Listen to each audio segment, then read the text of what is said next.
muchas gracias a todos ustedes que están aquí. Gracias al ingeniero Ramón Alburquerque, que es un honor recibirlo y aprender esta noche de todos los temas que se van a discutir. Los temas que vamos a discutir son los temas que se discuten siempre en el grupo de la tertulia.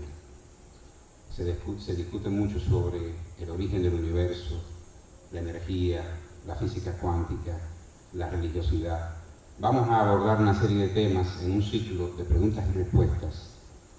Pero antes de iniciar con esta fase, nosotros tenemos que decir que el grupo La Tertulia es un grupo filosófico-cultural que hace debates, que hace paneles, que hace conferencias con personalidades de relevancia de la República Dominicana. Esta es la segunda actividad que hacemos en este año, ya que la pandemia nos tenía limitados y hacíamos encuentros vía Zoom. Los encuentros vía Zoom son muy interesantes. Nosotros hicimos más de 70 conferencias. Una de ellas tuvimos la presencia del ingeniero, pero ahora, gracias a la posibilidad de que podemos convocarnos y reunirnos, podemos hacer un encuentro presencial. Para nosotros es un honor recibirlo. Usted ha tenido una trayectoria política interesante y fecunda, y usted es un precandidato a la presidencia de la República para las próximas elecciones. Entonces es un honor tenerlo y vamos a disfrutar de su exposición. En una primera parte habíamos acordado que usted va a hacer un preámbulo de la energía, desde el inicio del universo hasta los momentos actuales. Luego que usted haga este preámbulo, hay un banco de preguntas y luego cualquier persona que tenga el interés de preguntar tiene la potestad de levantar la mano y habrá un micrófono disponible para que haya un poco de interacción. Esto es lo que es la tertulia, un abanico de posibilidades y un grupo que pretende transformar la realidad, la sociedad, con aportes y soluciones a los problemas que nos aquejan. Muchas gracias por su presencia. Ingeniero, antes de usted iniciar, nosotros queremos compartir una reseña de parte de la formación que tiene el ingeniero, y hay que hablar que se formó en Ingeniería Química y Ciencias de las Computadoras en la Universidad de Kansas, Lawrence, Kansas. Se formó en la Universidad Católica Madre y Maestra en el programa de Administración Pública, en la Universidad de Zulia, Maracaibo, Venezuela, Planificación Estratégica Situacional, en el Instituto Centroamericano de Tecnología, ICAITI, Procesamiento de Frutas Tropicales, en el Instituto Centroamericano de Tecnología Industrial, ICAITI, Procesamiento de Frutas Tropicales, en la refinería Valcambi y el Banco del Crédito Suizo en Suiza, procesamiento y comercialización del oro, un tema bastante apasionante. Idiomas que domina: el italiano, el alemán, el inglés, el francés y obviamente también el español. Su experiencia profesional, y voy a iniciar con algunas de ellas: profesor de Ingeniería Química de Metalurgia en la Universidad Autónoma de Santo Domingo y la Pucamaima, profesor asistente en Colorado School of Mines, Golden, Colorado, asesor en procesamiento de minerales en DuPont de Nemours, Coahuila, México, asesor minero del Banco Central y de la Secretaría de Estado de Industria y Comercio, y también en el área de finanzas, director del Instituto Dominicano de Tecnología, Indotec, vicepresidente del Instituto Mundial del Oro, Toronto, Canadá, presidente de la Rosario Dominicana, Mina de Oro, secretario técnico de la Presidencia, presidente de la Refinería Dominicana de Petróleo, Refidonza, presidente de la Comisión Nacional Técnica Forestal, presidente de la Comisión Nacional Política Energética, COENER, presidente de la Organización Latinoamericana de la Energía, OLADE, senador de la República Dominicana y también presidente del Senado de la República Dominicana, presidente del Partido Revolucionario Dominicano en el año 2005 al 2009, y también es miembro del Colegio Dominicano de Ingenieros y Arquitectos y Agrimensores, CODIA, del Instituto Dominicano de Mineros Metalúrgicos, y también, señores, algo que a ustedes les va a sorprender: fue maestro de secundaria en el Centro Educativo Juan Pablo Duarte. qué bien que nuestra República Dominicana ha tenido formadores de secundaria de la calidad del ingeniero Ramón Alburquerque. Muchas gracias. Bueno, el tema de que nos ha traído aquí a la casa de Pedro Domínguez Brito y que ustedes amablemente han separado esta noche de este jueves para venir a escuchar sobre temas de los cuales a lo mejor muchos de ustedes saben más que el exponente, pero en este intercambio que debemos nosotros todos sostener, casi solo el verse, el poder estrecharse las manos después de una pandemia que aterrorizó más de la gente que mató, aunque la muerte de una sola persona sea mucho de por sí, pero que uno estaba acostumbrado a que la pandemia dejaran 50, 100 millones de personas muertas, y esta ha matado más por el terror que ha creado que las que realmente ha dejado como muertes. Pero qué bien que haya sido así y que ya estemos despidiendo esta pandemia de un virus que no es como se cree. Esto no es nuevo, porque si usted se va a los archivos de la Universidad de Stanford, encuentra que en sus estudios de arqueología médica, el coronavirus, el delta coronavirus, lo descubrieron ellos, que existió 3.300 años antes de Cristo.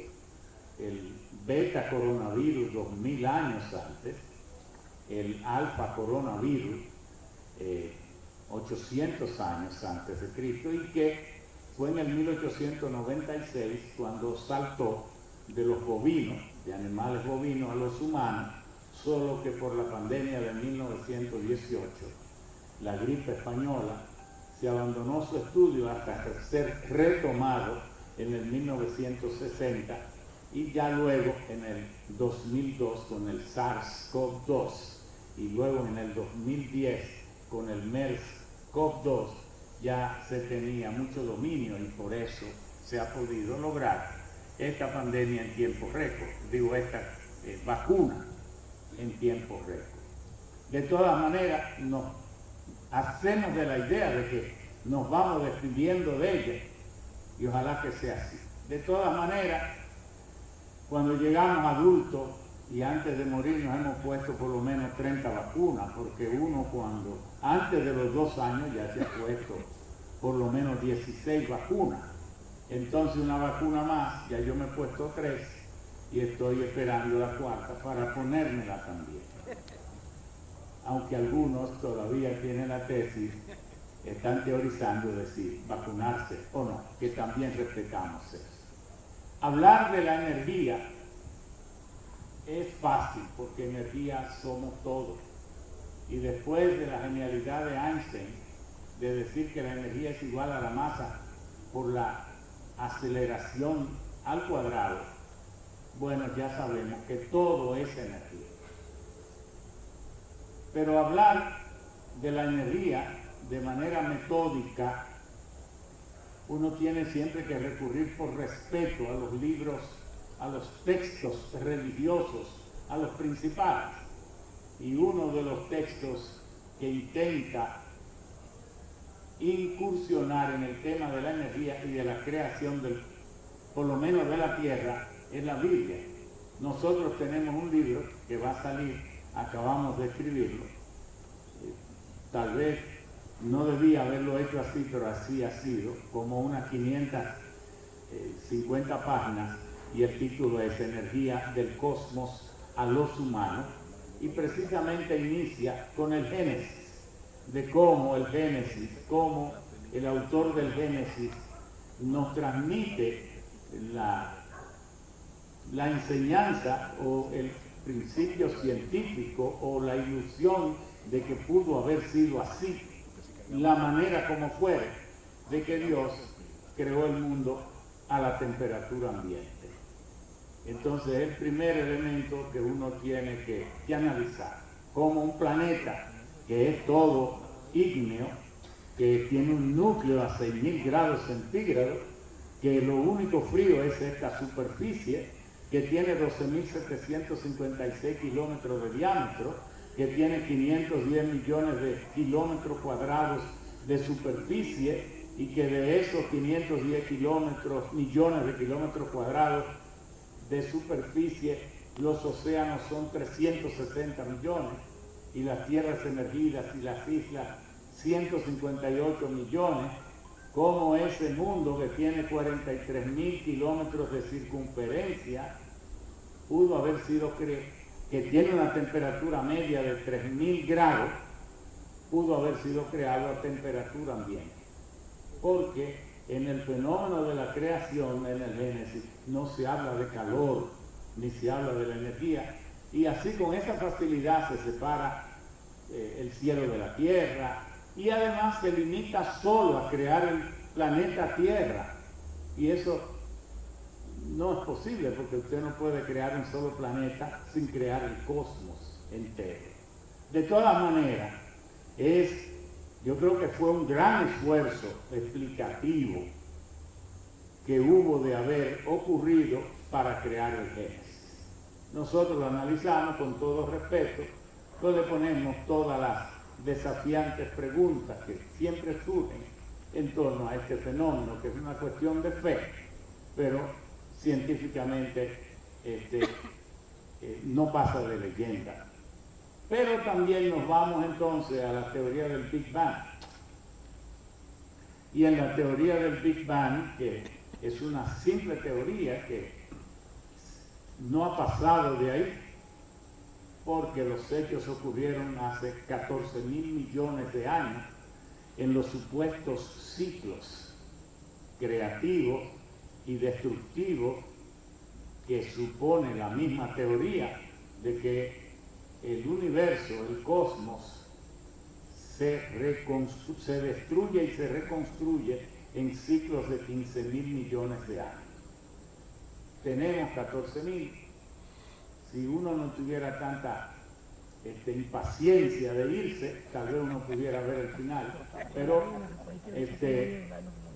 se sabe que es muy difícil. Ya hay personas que están contando sus días finales por una prisa innecesaria, pero bueno, eso es una elección personal. De todas maneras, en ese cosmos, los científicos que han intentado y que se han aproximado a las mejores explicaciones, desde Max Planck, hay uno que es Paul Hubble, que ustedes conocen y han oído hablar mucho del telescopio Hubble,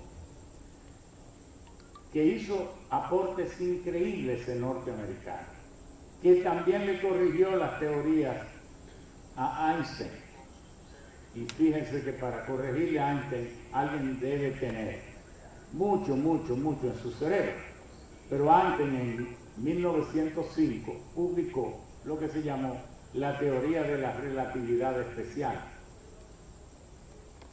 Pero cuando Planck estaba jovencito, Hubble estaba jovencito, la leyó, dijo, pero es que él está suponiendo que el universo no se expande, que el universo está quieto, es finito. Y entonces le hizo la observación, y por eso es que Einstein publica en el 1915 entonces la teoría general de la relatividad. La primera fue la teoría especial y esta fue la general, y le agregó la constante cósmica, que es la corrección que él hizo y expresó que había sido su mayor vergüenza. Pero antes de Hubble, antes de él utilizar magistralmente su telescopio, la humanidad creía que había una sola galaxia, la Vía Láctea. Sin embargo, Hubble descubrió que hay más de 300.000 millones de galaxias y que en cada galaxia hay más de 300.000 millones de sistemas solares, y que la posibilidad de que pueda haber planetas parecidos al nuestro, con las condiciones que reúne este planeta para que haya vida, nadie puede descartarlo.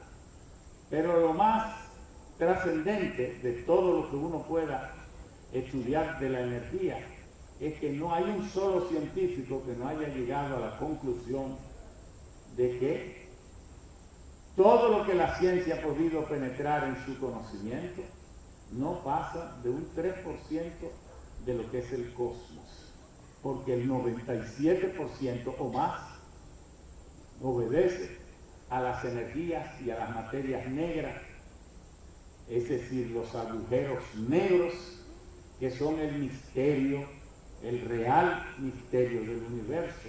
Y concluye mucho también que si desconocemos la casi totalidad del universo, si conocemos el mecanismo, el funcionamiento de cómo un agujero negro puede tragarse una galaxia, que de hecho se predice que la próxima que será engullida será la Andrómeda, que es vecina a la nuestra. Si la inmensidad del universo lo desconocemos, entonces ¿quién puede tener tanta certidumbre como para negar la existencia de un Dios, cualquiera que sea?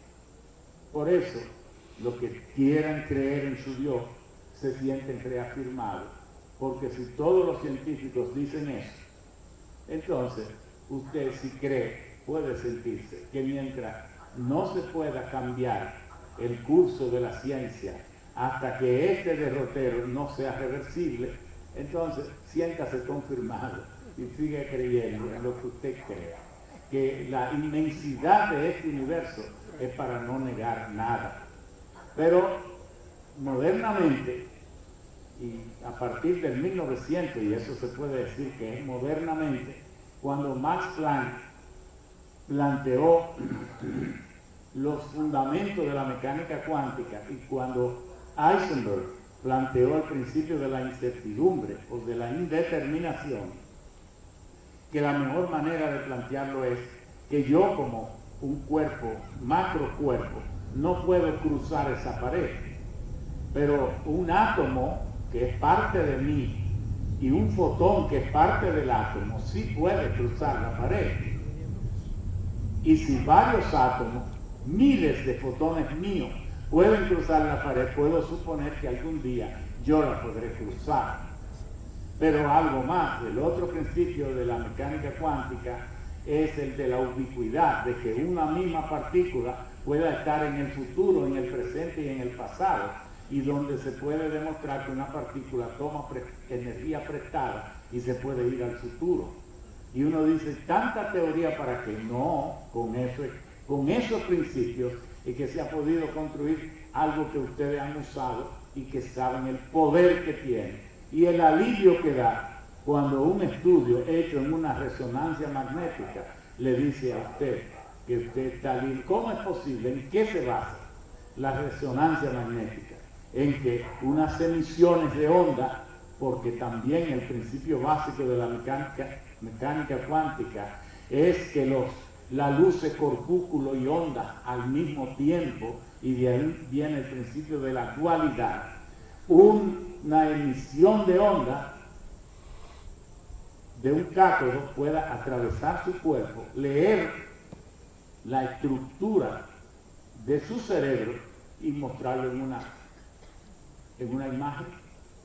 Es decir, hacia ahí va el mundo en lo poco que va dominando la ciencia, en la física y en la electromagnética, que es sin duda el instrumento más poderoso que tenemos, y que cuando uno habla de energía, uno tiene que saber que hay múltiples formas de energía, no solo la de calor, pero también está la electromagnética, está la láser, y en fin, y la electricidad, que es algo de lo que tenemos que ocuparnos, porque la civilización, el modelo civilizatorio que estamos viviendo a partir del 1730, el año de la primera revolución industrial para acá, se ha concentrado en la creación de tres cosas fundamentales: antes del motor de vapor y modernamente a partir del 1840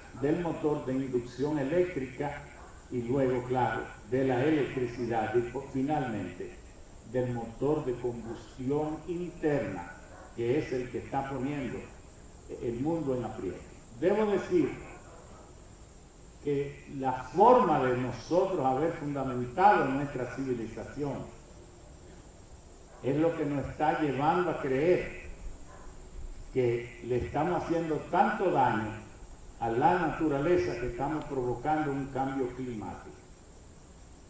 Ahora hay que ser respetuoso en esto del cambio climático, porque si sabemos que el cosmos, el fundamento del cosmos es el cambio, si sabemos que cada día en los telescopios del poder suficiente, ahora vendrán se está terminando ya el telescopio basado en mecánica cuántica,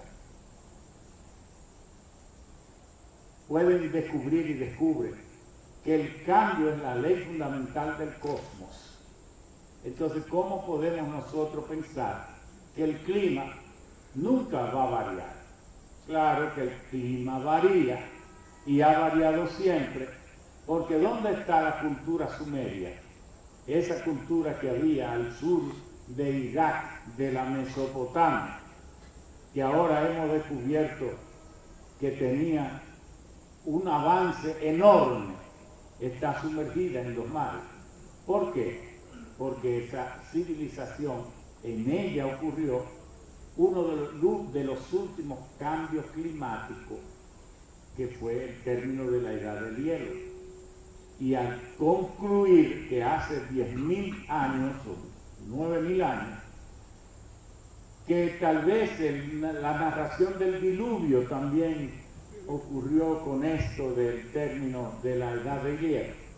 Entonces, con el derretimiento de los casquetes polares, de los hielos polares, de los permafrost, que son las masas de hielo en los lugares altos del planeta, provocaron una elevación de los niveles de los mares que inundaron muchas ciudades costeras.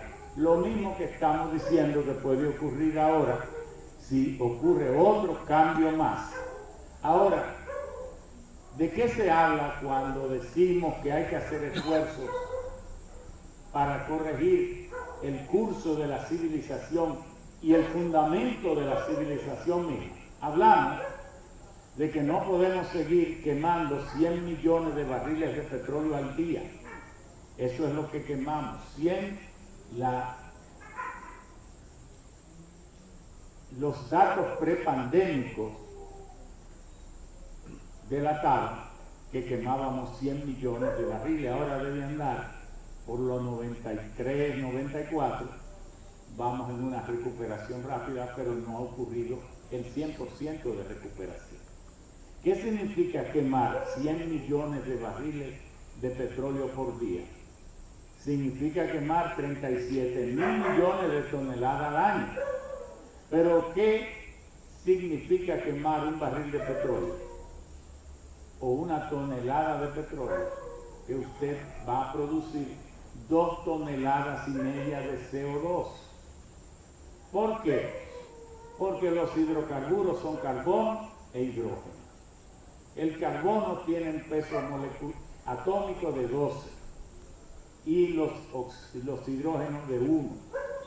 Entonces los 4 hidrógenos pesan 4 y el carbono 12, son 16.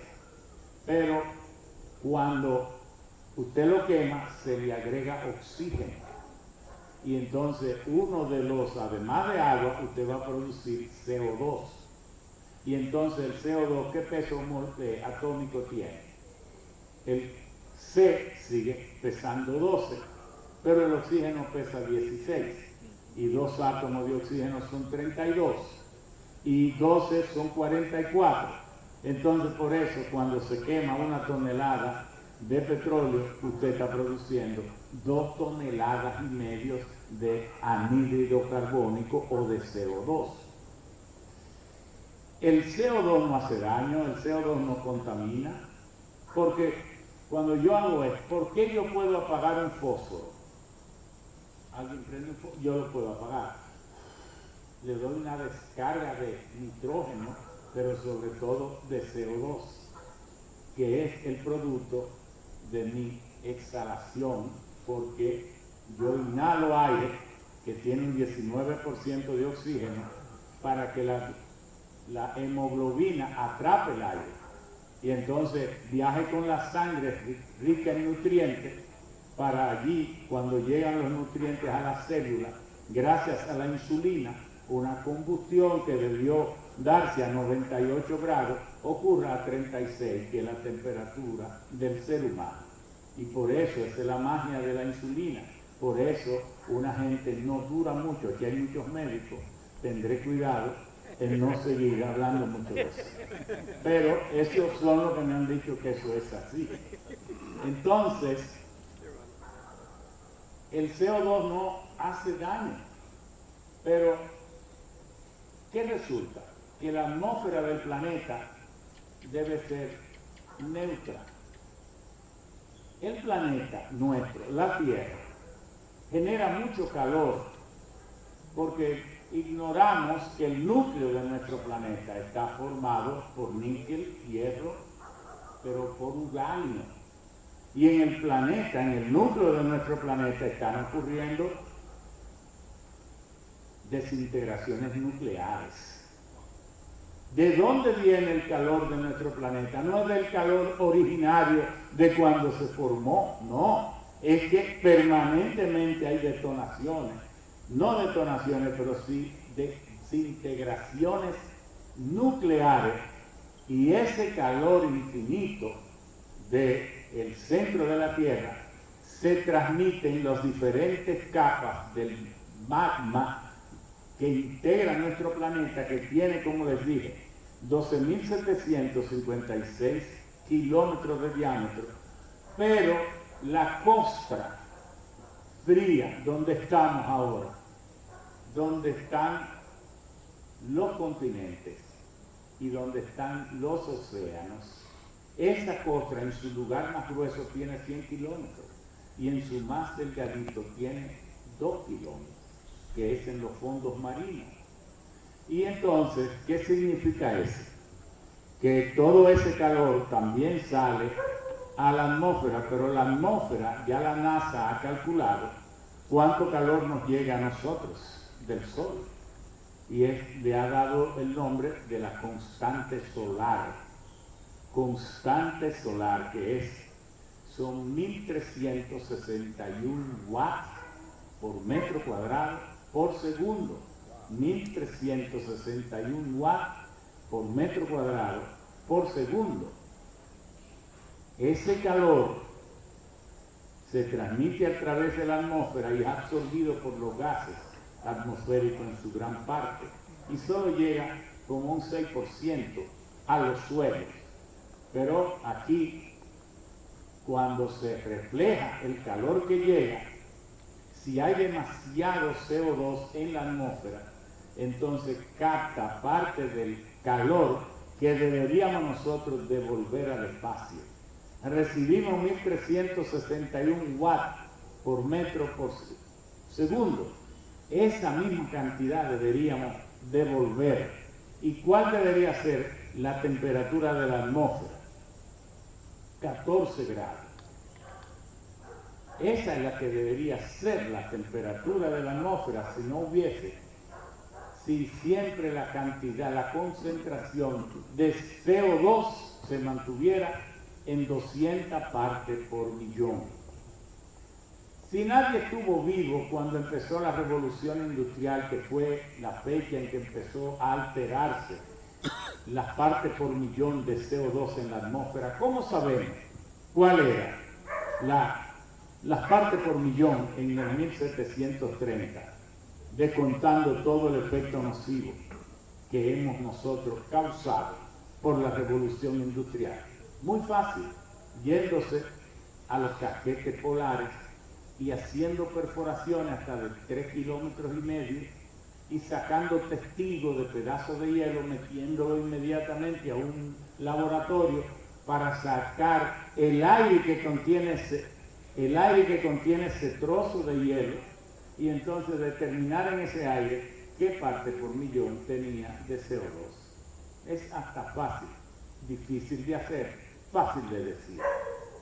Pero así sabemos cuál era la concentración de CO2 que debió haber habido, o que había, antes de la revolución industrial.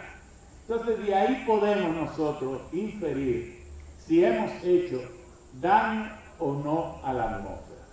Si aquí hubiera alguien que dijera, no, eso no es cierto, eso del cambio climático, eso es un invento de los chinos o de quien sea. Hay gente que le atribuye a los chinos deben estar muertos de risa porque ahora todos se lo pegan a ellos. Antes eran los japoneses, hace 20 años, pero ahora son los chinos. Bueno, en realidad es cierto que los cambios climáticos pueden ser debidos al costo. Nadie niega eso. En lo que estamos interesados es porque eso no lo podemos cambiar ni variar. En lo que estamos interesados en conocer es qué estamos agregando nosotros con nuestro estilo de revolución, con nuestro estilo de industrialización, con nuestra llamada civilización. Estamos contribuyendo a lo que le llaman los cambios tropogénicos o antropogénicos, es decir, los cambios que se deben a la actividad del hombre. Eso es lo que estamos interesados. ¿Para qué? Para modificar la conducta. Porque hay varias opciones. No tenemos que tener un mundo que para su proveerse de energía tenga que necesariamente hacerlo como lo estamos haciendo. Ya estamos demostrando que pudiéramos generar una gran parte, si no toda la energía que necesitan las sociedades para funcionar y prosperar, obtenerla de fuentes distintas que no sean los fósiles. Porque cuando nació el uso del carbón, fue en los 1600. Antes el hombre lo usaba como curiosidad, el carbón mineral. Pero cuando nació el uso del petróleo, fue en el 1859, porque el petróleo es un elemento bíblico, se menciona en los que lean mucho la Biblia, cuando se lea sobre la torre de Babel, encontrarán ahí que dice que los ladrillos se pegaban con una untura llamada betún y brea, y los barcos se calafateaban. Pero eso era en Asia, porque uno siempre salta y da por sentado que América ha tenido algo que ver con ningún dios. Y no, América no, porque todos los dioses que se crearon fue ignorando América, porque nosotros al no conocernos, cuando nació el Dios judío, América no tuvo nada que ver. Cuando nació el cristianismo, América no tuvo nada que ver. Cuando nació el Islam, América no tuvo nada que ver. Porque hay tres tipos de religiones: la religión humana, la religión naturista y la religión revelacionista.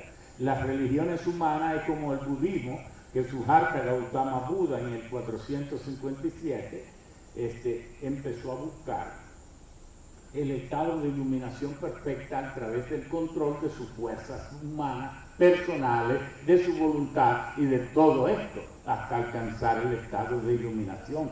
Pero Buda no es un dios. Usted ve esa figurita panzuda, pero no es un dios, es el símbolo de una ritualidad y de un estilo de vida. Pero el budismo no es teológico, pero tampoco el confucianismo es teológico. No lo son. Y esas son ejemplos de religiones humanas. Hay otras. O tampoco las religiones que son naturistas, como el shintoísmo japonés, que todo el mundo en Japón es shintoísta o taoísta, que veneran los fenómenos naturales que le hacen la vida más agradable.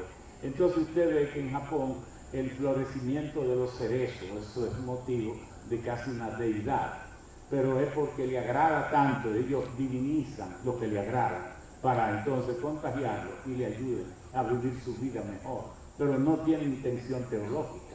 Por eso el Oriente no es teológico. La religiosidad viene de Oriente Medio para acá, pero para Europa y Asia, porque América no participó en nada de eso. Nosotros tenemos un continente que es especial en muchas cosas, el único que es vertical, que va desde el polo norte al sur, el único. Los otros, por eso las civilizaciones antiguas son de Asia y Europa, porque están en el mismo hemisferio, en el hemisferio norte, y podían comunicarse unas a otras. África está en el hemisferio sur, pero nosotros estamos los dos, en el norte y en el sur. Pero al no tener comunicación con ellos, toda la historia que se escribió, ahí no está América. Todos los dioses se hicieron antes que América lo supiera. Por eso América es inocente y no tiene nada que ver con nada mal que haga ningún dios, porque América no estaba ahí, ni participó tampoco. Pero tampoco participó Oceanía, porque Oceanía fue descubierta en el 1506. Pero volviendo al tipo de civilización, a esta obligada transición energética que nos estamos ahora entrando. El mundo venía casi seguro para tener una economía de hidrógeno, no una economía de petróleo. Fue en el 1859, en Titusville, Pennsylvania, que William Clark, un ingeniero ferrocarrilero con poco conocimiento sobre petróleo, hizo la primera perforación en 1859 y hoyó 69 pies, 21 metros, y le dio como 120, 130 barriles de petróleo. Y allí empezó el proceso él mismo logró producir queroseno del petróleo. Porque ¿qué estaba pasando en el mundo entonces? Que las ballenas estaban ya extinguiéndose porque las cazaban para sacarle la grasa, y con la grasa de ballena es que se alumbraban las casas del mundo y las calles del mundo. ¿Quién salvó las ballenas? ¿Por qué las podemos contar y ver? ¿Por qué podemos presenciar ese espectáculo de amor y de ternura en esos animales tan infinitamente grandes que se dan ahí en Samaná y todos esos lugares? Fue porque William Clark produjo queroseno, o el queroseno, el gas de lámpara humeadora, como decimos nosotros. Y el petróleo por muchos años para eso fue que se usó. Porque, como ustedes saben, no sabían qué hacer con el resto, que lo botaban. No se conocía la gasolina, ni el diésel, ni el Aptur, ningún tipo de esas cosas. Entonces, fue Rockefeller que con su genio empezó a diseñar y a construir esa famosa torre para el fraccionamiento del petróleo y la destilación del petróleo. Y entonces el mundo cambió ya para 1890. Standard Oil, que era la compañía de los Rockefeller, manipulaba el 95% del petróleo, y otro gran y poderoso genio de la humanidad, que era JP Morgan, que junto con Dale Carnegie, Carnegie fue a Gran Bretaña, que no permitía dar ninguna información sobre la producción de acero, que había sido su último descubrimiento. El hierro ya no era suficiente porque era muy débil, porque se oxidaba mucho, entonces se pudo producir el acero, pero habían leyes en Gran Bretaña prohibiendo transmitir ese conocimiento al resto del mundo, y él fue, y con su memoria fantástica se aprendió el proceso Bessemer para la producción de acero, solo visitando 3 visitas que hizo a la planta cerca de Londres. Y entonces vino a Rhode Island y creó los primeros hornos para producir acero. Y JP Morgan ya para el 1900, con el US Steel, producía el 95% del acero del mundo, porque ya la Torre Eiffel se había construido en el 1869, que fue el monumento que consagró la utilidad del acero en el mundo al cumplir 100 años la Revolución Francesa. Entonces, en 1889, se construyó la Tour Eiffel para luego desmontarla, y ahora se ha convertido en un ícono allí. El acero quedó consagrado, y así surgieron otros grandes genios de la economía y de la tecnología, como fue Cornelius Vanderbilt. Cornelius Vanderbilt, que fue el constructor de los grandes ferrocarriles que fueron desde el Atlántico al Pacífico, y ahí nació entonces lo que se llamó Manifest Destiny, el destino manifiesto, de que Estado John Quincy Adams, de que Estados Unidos tenía que ir desde el Atlántico hasta el Pacífico, y lo lograron. Y también luego vino el gran genio de Henry Ford, que pudo construir la producción en masa basándose en unos mataderos que él visitaba cerca de Nueva York. Él nació en Chicago, pero él se crió por allí, y entonces veía cómo en los mataderos, porque ya Nueva York tenía casi 1,5 millones de habitantes, y había que organizar bien la producción de carne para que fuera carne de calidad. Entonces él veía cómo iban en diferentes etapas, y eso lo repitió él para producir los automóviles, porque el automóvil no nace con Henry Ford, nace realmente con Benz en Alemania. Lo que pasa es que por muchos años los automóviles se hacían a mano, como una curiosidad para los ricos andar en las ciudades. Pero cuando las ciudades llegaron a 1 millón, 1,5 millones, y usando coches con caballos, llegaron situaciones y momentos en que la fuente de mayor enfermedad era el estiércol de caballo, que no encontraban dónde tirarlo. Imagínense ustedes en esa calle en Nueva York, lleno de coches con caballos, habían solares enteros que tenían 5 pisos llenos de estiércol. Y entonces, ¿cómo deshacerse de tanto estiércol? Y allí ese fue pero el primer auto nació eléctrico. Los primeros autos eran eléctricos. Luego fue que vino la gasolina. Pero ya les decía, la economía iba tirando a ser basada en el hidrógeno. Pero el descubrimiento del petróleo y el desarrollo de la tecnología para obtener sus derivados y las subsiguientes invenciones dio como resultado que hemos caído en la trampa del motor de combustión interna y en la electricidad, pero una electricidad producida de fósiles, porque ¿cómo se formó el petróleo? ¿Cómo se formó el carbón? ¿Cómo se formó el gas natural? De los detritus o desechos o restos de plantas del Mioceno de 270 millones de años hace, que se fueron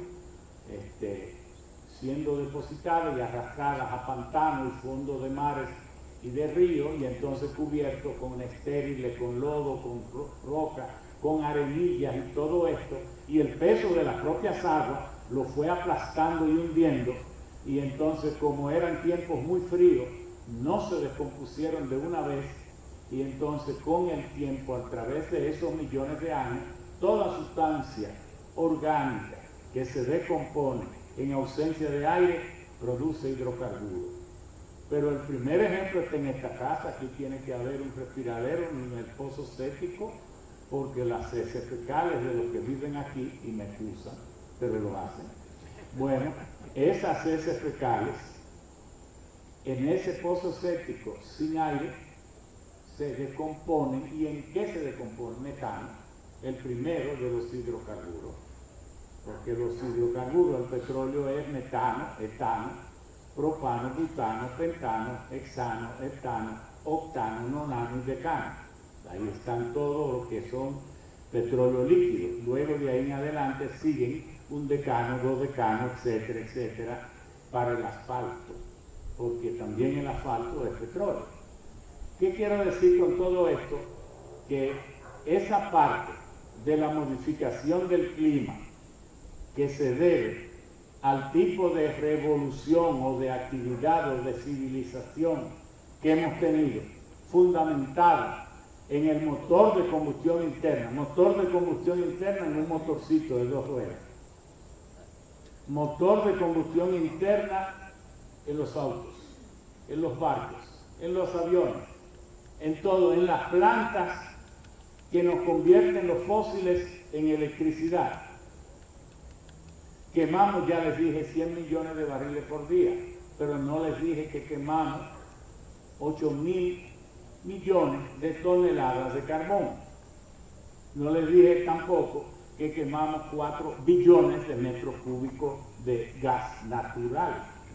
Y tampoco les dije que quemamos 140.000 toneladas de uranio o desintegramos cada año. Y todo eso, con esa constante solar que recibimos, de 1.361 watts por metro por segundo, en un día el planeta recibe 4 veces la energía que producen todas las plantas generadoras de electricidad que funcionan en el mundo entero. Entonces, pero no es solo esto, el CO2, la forma como ahora estamos criando animales y la forma como nos estamos alimentando, con una alimentación en base a carne. Los orientales piensan distinto. Usted va a los supermercados de Japón o de China y la carne de res no se vende por libra ni por kilo, se vende por gramo, en tiritas de 100 gramos, 200 gramos, 300 gramos. ¿Por qué? Porque el oriental sabe cocinar con apenas media libra de res, una cuarta de cerdo, media libra de pollo, en todo eso no tiene una libra, y hace una comida porque el sabor de la comida no lo da la carne, lo dan los condimentos. Pero nosotros hemos creído que es la carne. Y entonces tenemos una carga de proteína que se vuelve irracional, pero la producción de carne, ¿cuánta tarea de tierra usted tiene que dedicar a la producción de 1 kilo de carne? Y si entonces usted lo hace de forma intensiva en feedlots, se quiere decir en establos, los animales en base a alimentos concentrados para que crezcan más rápido, entonces usted produce una cantidad de metano